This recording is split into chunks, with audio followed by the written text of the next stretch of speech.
ராஜஸ்தானின் பெருமிதமாக இந்தியாவின் மிகப்பெரிய கோட்டையாக நிற்கும் சித்தோர்கர் கோட்டை.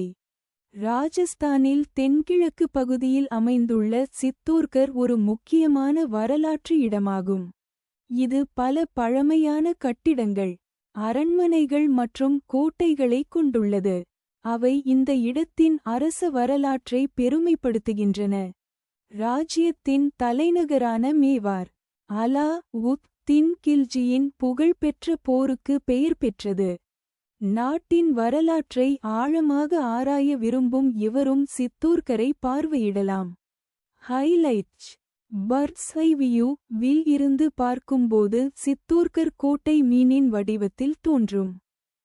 65 வரலாற்று தலங்களைக் கொண்ட இந்த கோட்டை இந்தியாவின் மிகப் பெரியதாக அறியப்படுகிறது. நுழைவுக் கட்டணம் வெறும் 10 ரூபாய். சித்தோர்கரின் புகழ்பெற்ற கோட்டை சித்தோர்கர் மற்றும் இந்தியாவின் பெருமை மட்டுமல்ல, 2013இல் யுனெஸ்கோவின் உலக பாரம்பரிய தளமாகவும் அறிவிக்கப்பட்டது. சித்தோர்கர் கோட்டை ஒரு அரிய ரத்தினமாகும். அதன் சிறந்த உள்கட்டமைப்பு உலகெங்கிலும் உள்ள சுற்றுலா பயணிகளை ஈர்க்கிறது. மலையின் மேல் அமைந்துள்ள இந்த கோட்டை 280 ஹெக்டேர் பரப்பளவில் பரவியுள்ளது. சித்தூர் என்றும் அழைக்கப்படும் சித்தோர்கர் 7ஆம் நூற்றாண்டு முதல் 16ஆம் நூற்றாண்டு வரை ராஜபுத்திரர்களின் கீழ் மேவாரின் தலைநகராக இருந்தது. வீரம் மற்றும் தியாகத்தின் அடையாளம். மிகவும் பிரபலமான இந்த சித்தூர் கோட்டையை பாண்டவ சகோதரர்களில் ஒருவரான பீமன் கட்டியதாக கூறப்படுகிறது. 180 மீட்டர் உயரம் உள்ள மலையில் நிற்கும் இந்த கோட்டை 700 ஏக்கர் பரப்பளவில் அமைந்துள்ளது.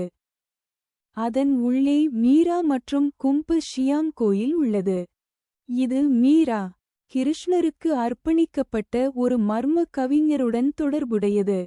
அவரது வாழ்க்கை மற்றும் பஜனைகள் இப்பகுதி மற்றும் இந்தியாவின் பல பகுதிகளின் நாட்டுப்புற மற்றும் இலக்கிய மரபுகளோடு தொடர்பு கொண்டவை என்பது குறிப்பிடத்தக்கது.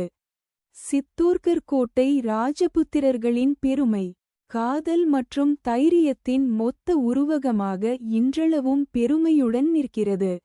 இது வீரம் மற்றும் தியாகத்தின் வரலாறு என்பதை ராஜஸ்தானின் பார்ச் பாடிய கதைகள் மூலம் நாம் தெரிந்து கொள்ளலாம். படுகொலையும் பெண்களின் உயிர் தியாகமும். இந்த மாபெரும் கோட்டை பலதரப்பட்ட காலகட்டங்களில் பல்வேறு போர்களை சந்தித்துள்ளன.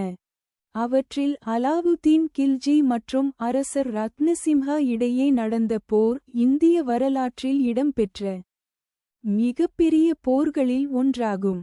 மன்னரின் அழகு மனைவியான பத்மினியை அடையும் தீய நோக்கில் டெல்லி சுல்தானாக இருந்த அலாவுதீன் கில்ஜி கோட்டையை கைப்பற்றிய பின்னர் 30,000 இந்துக்களை படுகொலை செய்தார். கோட்டையில் இருந்த பெண்கள் அனைவரும் ஒன்றாக நெருப்பில் இறங்கி உயிர் தியாகம் செய்தனர். இந்த இடைவிடாத போரில் ராஜபுத்திர ஆண்களும் பெண்களும் செய்த மாபெரும் வீரம் மற்றும் தியாகத்தின் நினைவுகளை சித்தூர் கோட்டை தூண்டுகிறது. கோட்டையை சுற்றியுள்ள சுற்றுலா இடங்கள். கோட்டையில் அரண்மனைகள், கோயில்கள், புல்வெளிகள் மற்றும் ஏரிகள் உள்ளன. இவை அனைத்தும் ராஜஸ்தானில் பார்க்க சிறந்த வரலாற்று பயண இடங்களை தேடும் சுற்றுலா பயணிகளுக்கு மிகவும் ஆர்வத்தை தூண்டுகின்றன. கோட்டையில் பார்க்க வேண்டிய முக்கிய இடங்களில் ராணா கும்ப அரண்மனை, ஃபதே பிரகாஷ் அரண்மனை, பத்மினி அரண்மனை, மீரா கோயில், காளி மாதா கோயில், கௌமுக் நீர்த்தேக்கம், வாசி வனவிலங்கு சரணாலயம், பத்மாவதி அரண்மனை, விஜய் ஸ்தம்பம், சதீஸ் தியோரி கோயில், கீர்த்தி ஸ்தம்பம், ஷியாமா கோயில், சன்வாரியாஜி கோயில், பல இந்து கோவில்கள் மற்றும் அற்புதமான அரண்மனைகள் ஆகியவை அடங்கும். ராணி பத்மினி மற்றும் கோட்டையில் உள்ள நீதிமன்ற பெண்களின் வலிமிகுந்த தியாகத்தை நினைவுகூரும் வகையில் ஆண்டுதோறும் நடைபெறும் ஜௌஹர் மேளா இங்கு விமர்சையாக கொண்டாடப்படுகிறது. சித்தோர்கர் பல நகரங்களுடன் நன்றாக இணைக்கப்பட்டுள்ளதால் இங்கு விமானம், ரயில் அல்லது பேருந்து மூலமாக எளிதாக சென்றடையலாம்.